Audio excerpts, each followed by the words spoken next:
آقا اون حنا چه شده؟ حنا نه، ترلا خانم معلوم نیست چه شده. بنده خدا این مار داره به خودش میپیچه. چی؟ بیا. وای مردم. ترلا حالت خوبه؟ بهم دست نزن. باید دکتر ببینیم. لازم نکرده ببریم دکتر. ترلا بحث نکن، بیا بریم. نمیام. پاشو آفرین. پاشو بریم. پاشو عزیزم. نمیدونم شما چرا به حرفای من توجه نمی کنین. مگه من نگفته بودم نه؟ باز خانومتون رو برداشتین کجا بردین؟ نه. به چی نگفته بودی؟ آها، مثلا یادتون نیست؟ راستش نه خانم دکتر. نمیدونم زنم چه شده. یعنی واقعا خبر نداشتین که ایشون باردار بوده؟ باردار؟ نه. منظور شما اینه که اون... بله، اومده بود پیش منم سریع بهش گفتم نه. آخه شما چه جور شوهری هستی؟ از هیچی خبر نداری؟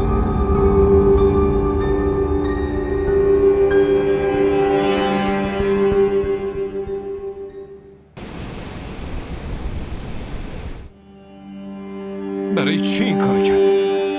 برای چی این کارو کردی؟ چرا این کارو کردی؟ برای چی؟ چرا این کارو کردی؟ دوست داشتم، نمیخواستمش، انداختمش. دلت خواست هره؟ تا کی هستی که تصمیم میگیری؟ هر کاری که دلم بخواد میکنم، همطور که تا الان کردم. هیچ کاری هم نمیتونی بکنی. تنها نبودی که منم صاحبش حالا بودم. مگه گفتم مال تو نبوده؟ ولی نمیخواستمش، فهمیدی؟ ولم کن حیوان، ولم کن. من حیوانم؟ قاتل بچه خودتی زن. یه ذره هم خجالت نکشیدی بی شرف. باید به خدا جواب پس بدی. میفهمی؟ هر کاری که دوست داری انجام بده، ولی ببین که منم باهات چی کار. باید تو رو مثل سگ میزدمت. برای چی مثل سگ منو بزنی؟ مگه من بیکس و کارم؟ دو تا بچه بسته نیست؟ میخوای جوجه کشی منو را بندازم افسر خان؟ زنی که یه بی حیا گم شو بیرون. افسر دستمو گم بر شو کن. اینجا بیرون. گورتو گم کن. داره خون میاد. میخوای از خونه بندازیم بیرون؟ افسر بلم کن. گم شو از اینجا بیرون. ببین اگه بیرونم کنی دیگه هیچ وقت بر نمیگردم. فقط گورتو گم کن. دستمو ول کن افسر. گفتم دستمو ول کن. گم شو از اینجا بیرون. خدا رو شکر خلاص شدم از دستت. من از چی میترسینی ها؟ بچه‌مو بده ببینم. نمیتونم بچه‌مو بدم دست یه قاتل. گم شو از اینجا بیرون. باشه پس بچرخ تا بچرخی.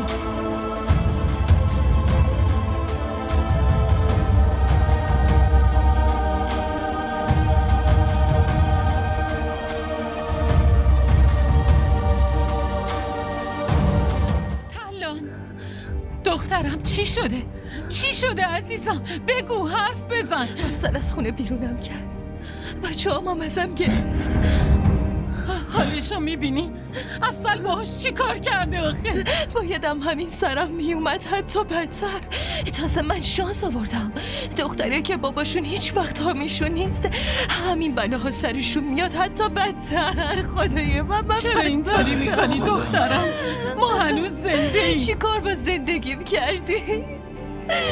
بیا ببریمش پیش دکتر حاجی. آخه چی شدی آبجی ترلان؟ دلسوزی تو رو نخواستم. من حتی اگه بمیرم هم هیچ کس ککش نمیکشه. هیچ کس براش مهم نیست. عزیز دلم آروم باش.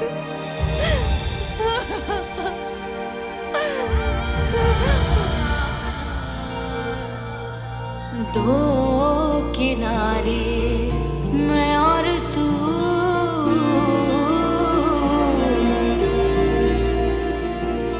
दो किनारे मैं और तू, कैसे मिले कैसे जुड़े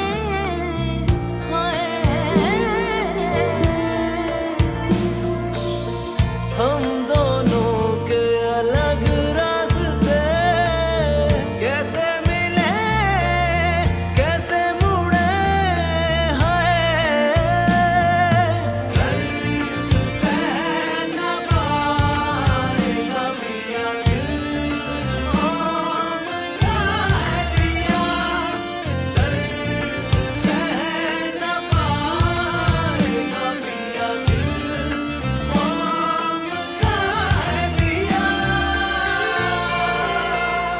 जैसे रात रोशनी से है जुदा जुदा